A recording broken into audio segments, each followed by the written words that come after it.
शौहर मरेगा और मैं मर जाऊंगी तो मैं उस 72 प्रोस्टिट्यूट की मैं सरदारनी हो जाऊंगी और मैं अपने शौहर को एक एक करके उसको बिस्तर गर्म करने का सामान दूंगी। तब मुसलमान मुल्ला कहाँ मर जाते हैं, कहाँ मुंह में क्या ले लेते हैं। तो जब उनके मुंह से आवाज क्यों नहीं निकलती है कि बॉलीवुड मुसलमानों को क्यों बदनाम कर रहा है, बॉलीवुड में जितने भी टेररिज्म बेस्ड के जितने भी फिल्म आते हैं उसमें मुसलमान कैरेक्टर टेररिस्ट क्यों दिखाया जाता है, तब नहीं बोलते हैं। लेकिन जब ट्रुथ स्टोरी आती है तब उसको कह दिया जाता है कि भाई ये तो मुसलमान इस्लाम पे खतरा है, अरे जहन्नम है, अरे हिंदू काफिर है, अरे हिंदू मरेगा तो जहन्नम जाएगा, अरे हिंदुओं का कुछ ये नहीं है। आप क्यों हमारे दिमाग में ये चीजें डालते हैं? आप होते कौन है हम मेरे दिमाग में ये चीजें डालने वाले? आपको ये अथॉरिटी किसने दी है? इस हिंदुस्तान में हम हिंदुओं के साथ एक प्लेट पे खाते हैं। नमस्कार दोस्तों, ये मुल्ले मौलवी युवाओं को गलत रास्ते पे ले जाते हैं, उनको लालच देते हैं कि भाई आप लोग काफिरों को मारोगे तो आप लोगों को जन्नत मिलेगी, 72 हुए मिलेगी। तो आप लोग देखो, कश्मीर की बेटी ने इन मुल्ला मौलवियों को खूब खरी खोटी सुनाई और इंटरेस्टिंग वीडियो है, आप लोगों को खूब मजा आएगा। देखो आप इस वीडियो को। 72 हूरे मर्दों को आसमान पर मिलेंगी जो वर्जिन होंगी, जिनकी वर्जिनिटी ब्रेक नहीं हुई होगी। और आप मतलब जैसे आपकी शादी महविश हो जाएगी किसी मर्द से और जब वो मर जाएगा और आप मर जाइएगा तो उसको आसमान पे 72 हूरें मिलेंगी और उस 72 हूरों की सरदार आप होंगे। जन्नत में मर्दों को 72 हूरें मिलेंगी जो वर्जिन होंगी और जिसको आप इटरनल और फिजिकल सेटिस्फैक्शन के लिए रख सकते हैं। और जो बीवियां होंगी वो उस 72 हूरों की सरदार होंगी, मतलब इटरनल और फिजिकल सेटिस्फैक्शन कराने के लिए हम अपने शौहर के पास एक एक हूर करके भेजेंगे। मतलब वो पैराडाइज नहीं है, वो जन्नत नहीं है, वो चकला खुल गया है, वो प्रोस्टिट्यूट एरिया खुल गया है।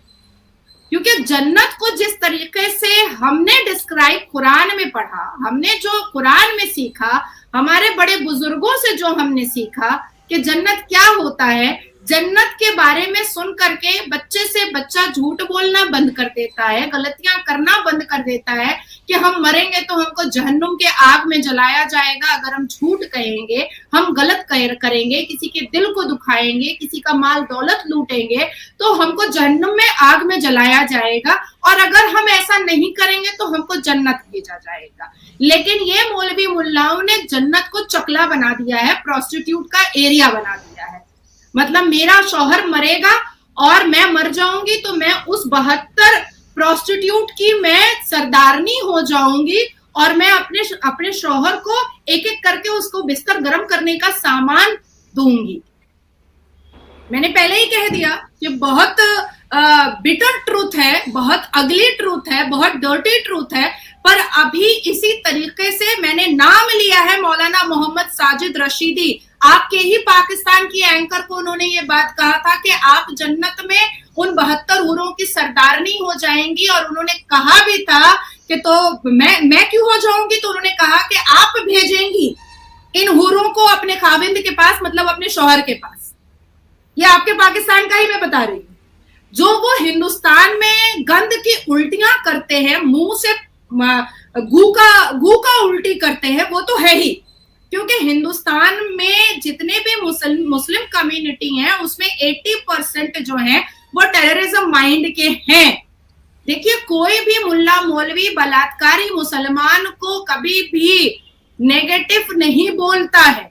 कोई भी मुल्ला मौलवी जो मर्द तलाक देता है उसको नेगेटिव नहीं बोलता है। आज देखिए फिर से जैसे द कश्मीर फाइल में एक बिटर ट्रुथ दिखाया गया, द केरला स्टोरी में मुस्लिम कम्युनिटी का एक अगली ट्रुथ दिखाया गया, मुसलमान मर्दों का एक सही चेहरा दिखाया गया, तो सबको बहुत प्रॉब्लम हो गया। उसी तरीके से 72 हूरों में मुस्लिम कम्युनिटी का एक असली चेहरा दिखाया जा रहा है तो लोगों को बड़ी तकलीफ हो रही है।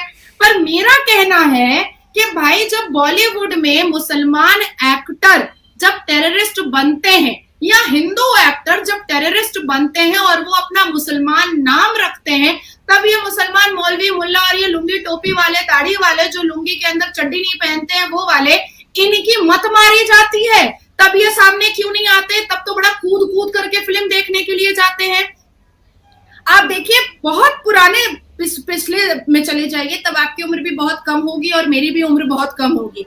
बहुत पहले मूवी आई थी मैचेस, जिसमें 4 लड़के सिचुएशन के आधार पर कश्मीर में उन्होंने टेररिज्म एक्सेप्ट कर लिया था, पर चारों मुसलमान थे।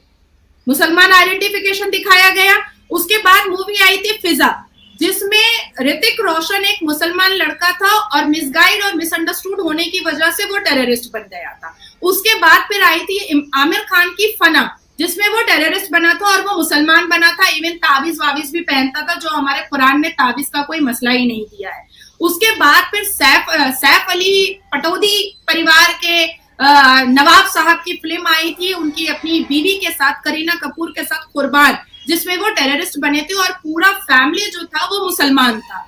तब आपकी जुबान क्यों बंद हो जाती है? तब आप क्यों नहीं इनको रोकते हैं? तब आप इनको क्यों नहीं कंट्रोल में लाते हैं कि भाई दुनिया के सामने तो तुम ही रख रहे हो कि मुसलमान टेररिस्ट होता है, दुनिया को तो तुम ही बता रहे हो कि मुसलमान टेररिस्ट होता है। कोई राम शाम भगवान तो आया नहीं इस तरीके की मूवी बनाने के लिए, कोई किसी टेररिस्ट का नाम राम तो रखा नहीं गया। तो बॉलीवुड में जब ऐसी मूवीज आती है तब मुसलमान कूद कूद के जाकर देखते हैं। देखिए मिशन कश्मीर आया था, जिसमें ऋतिक रोशन और प्रीति जिंटा थी, उसमें भी वो टेररिस्ट बना था, उसमें भी वो मुसलमान बना था। तो आप मुझे बताइए कि आखिर तब मुसलमान मुल्ला कहाँ मर जाते हैं, कहाँ मुंह में क्या ले लेते हैं? तो जब उनके मुंह से आवाज क्यों नहीं निकलती है कि बॉलीवुड मुसलमानों को क्यों बदनाम कर रहा है? बॉलीवुड में जितने भी टेररिज्म बेस्ड के जितने भी फिल्म आते हैं उसमें मुसलमान कैरेक्टर टेररिस्ट क्यों दिखाया जाता है? तब नहीं बोलते हैं। लेकिन जब ट्रुथ स्टोरी आती है तब उसको कह दिया जाता है कि भाई ये तो मुसलमान, इस्लाम पे खतरा है, ये तो मुसलमानों पर कटाक्ष किया, जिहाद के नाम पर ये कर दो, तुमको जन्नत में अल्लाह तबारक ताला 72 हूरें अता फरमाएगा। तो ये 72 हूरों का लालच और 72 वर्जिन लड़कियों का लालच कब तक चलेगा भाई? जबकि कुरान तो ये 72 हूरों के बारे में बोलता ही नहीं है, हदीस बोलता है। आपने हदीस को अपने तरीके से ट्विस्ट एंड टर्न करके लिखा है, तो हम सारे मुसलमान उसको मान लें, ये तो हम मानेंगे नहीं। देखिए कुरान में 41 बार, पूरे कुरान में 41 बार जिहाद का जिक्र है। पूरे कुरान में 30 पारे में 41 बार जिहाद का जिक्र है, जिसमें कहा गया है बिल कलम, मतलब अपने दिल पर काबू रखें, कुछ गलत ना करें, अपने दिल और दिमाग पर काबू रखना भी एक जिहाद है। उसके बाद कहा गया है बिल लिसान, मतलब अपने जुबान पर काबू रखे, जुबान से ऐसी कोई बात ना निकले जिससे किसी को भी दुख पहुंच जाए या किसी का बुरा हो जाए। उसके बाद कहा गया है बिल याद, मतलब अपनी हाथों पे काबू रखे, आपकी हाथों से कोई एक ऐसा शिर्क और गुनाह नहीं होना चाहिए जिससे किसी को भी तकलीफ हो। यहाँ पर ये डिस्क्रिप्शन नहीं दिया गया है, कुरान ने ये नहीं कहा है कि हिंदू को कर दो, मुसलमान को मत करना, सिख को कर देना, ईसाई को मत करना, ये नहीं कहा गया है। सिर्फ कहा गया है कि इन चीजों पे आपको काबू रखना है। और तब चौथे पर कहा गया है बिल सयाफ, मतलब सॉर्ड। तो ये जितने मुस्लिम कम्युनिटी वाले हैं ये चौथे जिहाद के मतलब को मानने को तैयार हैं, पर कुरान ने जो 3 और जिहाद का मतलब बताया है उसको मानने को तैयार नहीं है। जब देखो तलवार लेकर खड़े हो जाते हैं। आपके यहाँ से पाकिस्तान से जब अजमल कसब हमारे देश में घुसा था तो वो कोई अच्छा काम करने के लिए तो नहीं घुसा था, तबलीग के लिए तो नहीं घुसा था, यहाँ पर इस्लाम का परचम फैलाने के लिए तो नहीं घुसा था, यहाँ पर मर्दों को ये सिखाने तो नहीं घुसा था कि भाई तुम तलाक मत दिया करो क्योंकि कुरान तलाक के लिए सख्त ममानियत करता है। उसने ये तो नहीं कहा आकर के कि देखो मुसलमान को बलात्कार नहीं करना चाहिए क्योंकि ये कुरान ने पाप कहा है, सिन कहा है, गुनाह कहा है। वो घुसा बम बारूद लेकर के और बंदूक लेकर के, और ना छोटा देखा, ना बड़ा देखा, ना हिंदू देखा, ना मुसलमान देखा, ना विधवा देखा, ना प्रेग्नेंट देखा, उसने बस गोली चलाना स्टार्ट कर दिया और ना जाने कितने लोगों को उसने मार गिराया। तो ये कह रहा है क्या हमारा कुरान? ये तो नहीं कह रहा है हमारा कुरान। और ये जो मौलाना मोहम्मद साजिद रशीदी है या इस टाइप के जितने भी चिटिंगबाज मौलाना है, इनको ये अथॉरिटी किस पीर मुर्शिद ने दिया है, किस आयत ने दिया है, किस कुरान ने दिया है कि आप मुसलमान कौम में मर्दों को तबाह बर्बाद कीजिए 72 वर्जिन हूरों का लालच दे करके? किसने आपको ये अथॉरिटी? देखिए, आज वो सिचुएशन और सिनेरियो रहा नहीं है जब हम क्लेवेज वाली मूवी देखें, जब हम प्यार मोहब्बत वाली मूवी देखें, जब हम पेड़ों के आगे पीछे डोल करके गाना गाने वाली मूवी देखें। जनता और पब्लिक इस मूड में है कि हमने तो बस अब फैक्ट देखना है, हमने तो बस अब जानना है कि क्या सच है और क्या झूठ है। तो ये तो 72 हीरो वाला जो फंडा है ये कंप्लीटली झूठ है। अगर किसी मौलाना के पास कोई एक ऐसी आयत है जो कुरान से वो निकाल करके मुझे दिखा सकता है कि कुरान ने वर्जिन 72 हूरों का लालच मर्दों को दिया है, तो मैं उनसे कन्फ्रंटेशन में और आर्ग्यूमेंट में बैठने को तैयार हूं। ये मुल्लाओं ने हिंदुस्तान के मुसलमानों का दिमाग खराब करके रखा है। ये मुल्ला हिंदुस्तान के शांति को भंग करने के पीछे लगे हैं। और जब ऐसी फिल्में आती हैं जिससे लोग पब्लिक अवेयर होता है तो इनको बड़ी मिर्ची लग जाती है। द केरला स्टोरी में अगर ये बताया गया है कि हिंदू लड़कियां थोड़ा सा परहेज करें, मुसलमान लड़कों से थोड़ा परे रहें, तो क्या गुनाह हो गया, क्या पाप हो गया है? भाई, आप मुसलमान लड़कियों को तलाक देने में 3 सेकंड लगाते हैं तो हिंदू लड़कियों पर अत्याचार करने में आपको कितना समय लगेगा? कुछ भी समय नहीं लगेगा। महविश, आपके साथ ही बैठ करके मैंने डिबेट किया है द केरला स्टोरी पर, और मैंने बहुत ही पॉइंट वाली बातें कही हैं जो व्यूअर्स को और पब्लिक को बहुत पसंद आई है मेरी बात, और मैंने हर बातें पॉइंट वाइज कही है। आज मैं जिहाद के बारे में जो कह रही हूँ कि 41 बार जिहाद के बारे में लिखा है, लेकिन उसमें चार चीजों में उसको बांटा गया है, जिसमें 3 बार अलग अलग चीजों पर बंदिशें दिखाई गई हैं। आपके दिल पर बंदिशें दिखाई गई हैं, आपके दिमाग पर बंदिशें दिखाई गई हैं, आपके हाथ पर बंदिशें दिखाई गई हैं, आपकी जुबान को कंट्रोल करने को कहा गया है। पर ये मुल्ला, ये टोपी वाला लोग, इसने पूरे मुसलमान कौम को बदनाम करने का ठेका उठा लिया है।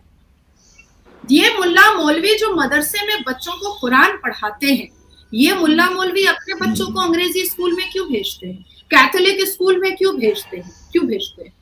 कैथोलिक स्कूल में असेंबली में तो बाइबल पढ़ाया जाता है।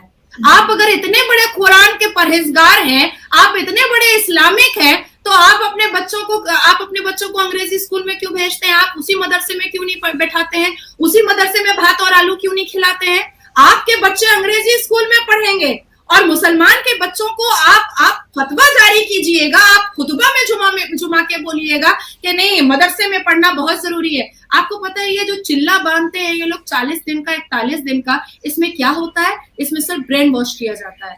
अरे वो फिनारे जहन्नम है, अरे हिंदू काफिर है, अरे हिंदू मरेगा तो जहन्नम जाएगा, अरे हिंदुओं का कुछ ये नहीं है। आप क्यों हमारे दिमाग में ये चीजें डालते हैं?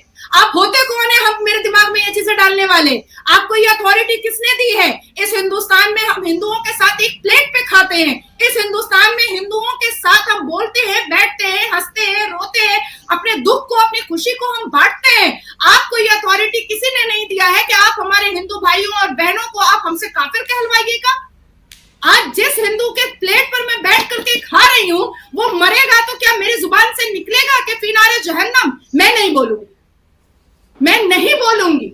मेरे सनातनी भाइयों के लिए, मेरे हिंदू भाइयों के लिए, मेरे हिंदू दोस्तों के लिए मैं फिनारे जहन्नम नहीं बोलूंगी, चाहे कुछ हो जाए। मेरे लिए फतवा जारी हो, चाहे मुझे दोबारा कलमा पढ़ना पड़े, मैं हर वो चीज अग्री करके एक पैर पर लड़ने को तैयार हूं। लेकिन मैं इस षड्यंत्र को बंद करने के लिए मैंने ठान लिया। और ऐसे हमारा पंजाब क्यों परेशान है? आपके पाकिस्तान का बॉर्डर है और वहां से ड्रग्स आता रहता है, इसलिए हमारा पंजाब परेशान है। आपके पाकिस्तान में 4 शादियां धड़ल्ले से होती हैं, कोई ना करने वाला नहीं है, कोई रोकने वाला नहीं है। क्या जन्नत में औलाद भी होगी? जी हाँ, लेकिन कोई दर्द ज़ेह वगैरह जो तकलीफें होती है ना, और ऑपरेशन, ये कुछ इस तरह के मामला तो नहीं होंगे, सब मामला पुरसुकून होगा। जी, यहाँ तक अब बता रहे हैं कि जन्नत में हूरें होंगी, बल्कि जन्नत में बच्चे भी पैदा हो रहे हैं। मतलब हमारे लोगों को, मैं मुस्लिम्स की बात कर रही हूँ, हमारे जो लोग हैं उनको मतलब बच्चे पैदा करने का इतना शौक है कि वो जन्नत में जाके भी बच्चे ही पैदा करने उन्होंने। पाकिस्तान को छोड़कर जो भी इस्लामिक कंट्रियां हैं आज वो तेजी से ग्रोथ कर रही है। क्यों? वो लड़के और लड़की में एक समान रखते हैं, उनमें डिफरेंस नहीं रखते हैं। उल्टा पाकिस्तान में तो आप लोग देखते हो लड़कियों के साथ में कितने जुल्म होते हैं और ये लोग पढ़ाई करते नहीं है। पाकिस्तान में एजुकेशन सिस्टम बिल्कुल नहीं है, इसीलिए आज पाकिस्तान नीचे ग्रोथ की ओर है। आप लोगों को पता है पाकिस्तान में आज ग्रोथ इतनी कम है कि भाई वहां लोग आटे के लिए लड़ रहे हैं, लाइनों में लगे हैं। आप लोगों को पता है, आप आए दिन सुनते हो पाकिस्तान के अंदर गलत काम होते हैं। क्यों? कि इन लोगों के पास में एजुकेशन है नहीं। ये लोग अभी भी पुराने ढर्रे पर ही चल रहे हैं, पुराना एजुकेशन सिस्टम ही है इन लोगों का। और ये मुल्ले मौलवी इन लोगों को गलत राह पे भटका देते हैं और युवा जो अनपढ़ है वो गलत रास्ते पे भटक जाते हैं। इसीलिए आप लोगों ने देखा कश्मीर की बेटी ने इन लोगों को खूब खरी खोटी सुनाई। तो देखा दोस्तों, ये होता है पढ़े लिखे और अनपढ़ में डिफरेंस। कश्मीर की बेटी पढ़ी लिखी थी तो आप लोगों को पता है, सीधा बोला कि भाई आप लोग काफिरों को थाली में खाते हो और काफिरों की गाड़ियों में बैठते हो। जो काफिर गाड़ी बनाते हैं उसी के अंदर आप लोग बैठते हो और उन्हीं को आप लोग भला बुरा कहते हो। तो आप लोगों ने देखा खूब लताड़ा। अगर ये वीडियो आप लोगों को अच्छा लगा तो मेरे चैनल को लाइक करना, शेयर करना और सब्सक्राइब करना। मैं मिलता हूँ इसी तरह एक इंटरेस्टिंग वीडियो में।